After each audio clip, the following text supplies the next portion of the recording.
उजाडू दे आज साकड हे माग, होऊ दे पहाट नवी आता. होऊन जाऊ दे साऱ्या जगाला पाहू दे, पडू दे पाऊल पुढं. जरी काट पाया खाली लाख येळा येऊ दे, पडू दे पाऊल पुढं.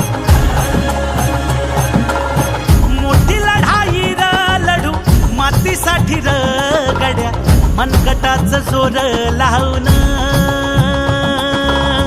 दाटला जरी अंधार एकजूट होऊ आज, दिवा देऊ तेज धावून.